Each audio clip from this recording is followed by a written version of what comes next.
High friends, good morning. Real blogger Jyoti চ্যানেলে সবাইকে স্বাগত। আশা করি তোমরা যে যেখানেই আছো সবাই ভালো আছো। তো আবারও চলে এলাম তোমাদের সামনে আরেকটি ব্লগ নিয়ে। আর আজকে আমি অন্য কিছু ভিডিও তোমাদের সামনে তুলে ধরলাম না। আজকে শুধু রান্নার ভিডিওটুকু আর টুকিটাকি কাজ বলতে এটা দুদিনের ভিডিও আছে, শনিবার আর রবিবারের ভিডিও। তো এটা শনিবারের মানে দুপুরের ভিডিও। শনিবার কি রান্না করলাম সেটাই তোমাদেরকে দেখানোর চেষ্টা করলাম। মাকে বললাম যে মা, আজকে তোমাকে রান্না করতে হবে না, তুমি তো 12 মাসই নিজে হাতে রান্না করে খাচ্ছ।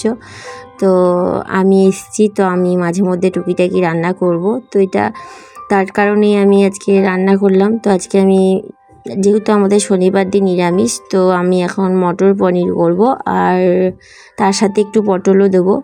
আর তারপরে আমি পোলাও করব আর মা আলু ভেজে দেবে। তো আজকে নিরামিষের খাবার এইটাই। তারপর আমি সব একে একে ভেজে নিলাম, আলু পটল সব দিয়ে। তারপর সব কিছু ভেজে নিয়ে মশলা দিয়ে সব কিছু কষিয়ে নিলাম। আর তারপর পরে মটরটা দেবো, মটরটা সেদ্ধ করা আছে। তো এই দেখো আমার রান্নাও তৈরি আর রেডি হয়ে গেছে মটর পনির। আর এদিকে আমি পোলাও রান্না করতে চাপিয়ে দিয়েছি। আর তারপর মা আলুটা ভেজে দেবে। তো আমাদের রান্নাবান্না কমপ্লিট, এখন দুপুরে আমাদের খাওয়ার পালা। আর এটা হচ্ছে পরের দিন সকালবেলা ঘুম থেকে উঠে শুধু আমার ঘরটা গোছানো তোমাদের সামনে তুলে ধরলাম। আর অত কিছু আর দেখানো হলো না, কারণটা এমনিতে আমি স্ট্যান্ড আনি না, আর এইভাবে ভিডিও যতটুকু পারি ততটুকু করি। তো সেইভাবে পুঙ্খানুপুঙ্খভাবে করা হয় না স্ট্যান্ড ছাড়া। তো যেটুকুই পারি আমি তোমাদের সামনে দেখানোর চেষ্টা করি, কারণ দুদিন অন্তর অন্তর আমি ভিডিওটা আপলোড করি বলে এটা আমার একটা অভ্যাসও হয়ে গেছে। আর এটা আমি ভালোবেসেও করি, যা পারি তোমাদের সামনে দেখানোর চেষ্টা করি। তো এটা সকালবেলা, রবিবার দিন সকালবেলা আমি বিছানাটা তুলে নিচ্ছি। আর ওই ঘরটা আমার গোছানো কমপ্লিট হয়ে গেছে, শুধু এই ঘরটা গোছাবো।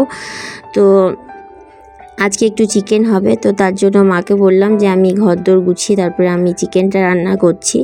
আর বাবা নিরামিষ খাবে, আর বাবা নিরামিষটা মা রান্না করে দেবে, আর আমাদের চিকেনটা আমি করব। তো জানি না ভিডিওটা তোমাদের কেমন লাগবে। যদি ভালো লেগে থাকে প্লিজ লাইক শেয়ার সাবস্ক্রাইব করো, আর ভালোবেসে আমার পাশে থেকো। আর তোমাদের একটা লাইক আমাকে পরবর্তী ভিডিও বানাতে খুব মোটিভেট করে, তো প্লিজ একটা লাইক দিও। আর এদিকে আমি বিছানাগুলোকে সব তুলে নিয়ে বেডশিটটা ভালো করে পেতে দেবো। তারপর বেডশিটটা পেতে নিয়ে ঠিকঠাক করে নেবো বিছানাটাকে। আর আমি একটু বাবার বাড়িতে এলে খুব স্লো মোশনেই কাজ করি, কারণ অনেক কিছুই মা করে দেয়, যেমন সকালের খাবার থেকে শুরু করে বাসি কাজকর্ম থেকে শুরু করে সবটাই মা করে। আমি শুধু এই ঘর গোছানোর কাজটা করি। আর মাঝে মধ্যে ইচ্ছে হলে রান্নাটা মানে আমার মন হলে রান্নাগুলো একটু টুকিটাকি রান্না করি। তো মায়ের অর্ধেকটা করে, যেমন শ্বশুরবাড়িতে একটা চাপ থাকে যে না করতেই হবে, সেরকম চাপটা নেই। তার কারণে এখানে আমি খুব স্লো মোশনে চলি আমার মতো করে। আর এই বিছানাটাকে আমার বেড কভারটাকে পাতা কমপ্লিট হয়ে গেছে, এখন বালিশগুলোকে ঠিকঠাক রাখবো। আর প্রচণ্ড গরম পড়েছে, দুদিন হলো এত গরম যে গা জ্বলে যাচ্ছে। তো সকালবেলা মেঘ ভাব, সকালবেলার টাইমটা মনে হয় যেন বৃষ্টি হবে বা শীত ভাব। তারপরে দুপুরবেলা অত্যাধিক গরম, কিন্তু তারপরে আবার গরমটাও একদম হারিয়ে গেল।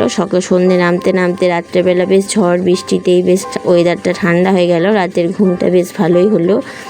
তারপরে সকালবেলা আবার সেই গরম, রবিবার দিন দুপুর অবধি। তারপরে আবার সন্ধ্যেবেলা ভালোই মানে ঝড় বৃষ্টি নেমে এলো, তো ঠান্ডা ওয়েদার হয়ে গেল বেশ ভালোই।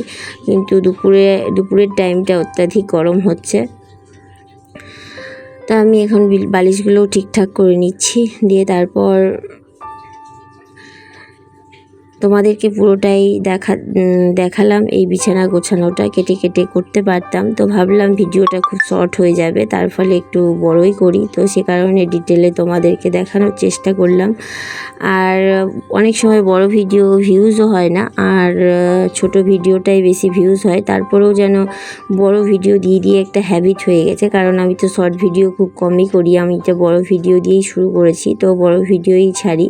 তো বড় ভিডিও দিতে এমন অভ্যেস হয়ে গেছে যে কোনটা কাটবো আর কোনটা দেবো, তার কারণে কাটছাট করতে করতে বাদ দিতেও রাখতে বাদ মানে অনেকটাই বড় হয়ে যায়। কিন্তু আজকের ভিডিওটা বেশ ছোটই হয়েছে, খুব একটা বড় হয়নি, 7 মিনিটের ভিডিও হয়েছে। তো যেটুকু পেরেছি সেটুকু করেছি। তো আমি এইভাবে সব মশারিগুলোকে একসঙ্গে গুছিয়ে নিই, সেটা আমি শ্বশুর বাড়িতেও করি। তো সব গুছিয়ে নিয়ে একটা ব্যাগের মধ্যে ঢুকিয়ে দিই, তাতে আর এক সাইডে রেখে দিই, দেখতেও ভালো লাগে আর মশারিগুলোকে এইভাবে দেখাও যায় না। তো মশারিগুলোকে আমি সব একসঙ্গে ভাঁজ করে নিলাম, দিয়ে একটা কাপড়ের ব্যাগের মধ্যে ঢুকিয়ে দেবো। দেখো কাপড়ের ব্যাগের মধ্যে ঢুকিয়ে দিচ্ছি। আর এই করে মশারিগুলো বেশ পরিষ্কার পরিচ্ছন্নও থাকে। তো আমার দেখো ঘরের আমার খাটের বিছানা গোছানো কমপ্লিট হয়ে গেছে। দিয়ে তারপর এখন আমি আলনাটা একটুখানি টুকিটাকি গুছিয়ে নেবো, কারণ আলনাটাও গোছানো থাকে। তো যা একটু এলোমেলো থাকে সেগুলোই একটু ঠিকঠাক করে গুছিয়ে নেবো। আর প্রতিদিনই আমি এগুলো করি, আর আমার মাও তাই প্রতিদিন করে, কিন্তু আমি এসে আবার এগুলো ভালো করে রিপিট করে সুন্দর করে গুছিয়ে দিই।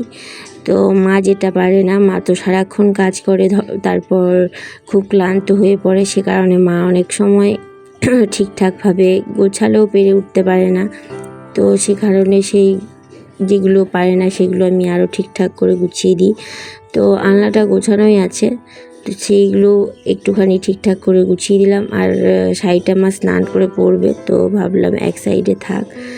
আর এগুলো ভাইয়ের বারোমোডা, সেগুলোকে সব এক জায়গায় ঠিক করে রাখছি। আর সারাটা দিন বাড়িতে কেউ থাকে না, ভাই বা বাবা কেউ থাকে না, আমি এলে আমরা 3 জনেই থাকি। বাবা হয়তো দুপুরবেলা এলো, আর ভাই তো দুপুরবেলাও আসে না, একবারে রাতে ফেরে। তো আমি এগুলো ঠিকঠাক করে গুছিয়ে নিচ্ছি। তারপর আমি এই সবটা করেই মাংস রান্না করব, পেঁয়াজ কাটবো, আর মা স্নানে যাবে। তো আমার এটা মোটামুটি গোছানো কমপ্লিট হয়ে গেছে। আর আমি বাবার বাড়িতে এলে আমার এই কাজটাই মেন থাকে সবার প্রথমে, যে ঘর গোছানো, এটাই আমি আগে ফার্স্ট করি। তারপরে আদার্স বাকি কাজগুলো টুকিটাকি করি। আর এটা আমি প্রত্যেক দিন নিয়ম করেই করি, ঘর গোছানো, কাপড় গোছানো, বিছানা গোছানো, শোকেস গোছানো, এই সবগুলো আমিই করি। তো আমার এদিকে আলনা গোছানো কমপ্লিট হয়ে গেছে, দিয়ে এখন রান্না করতে চলে যাব।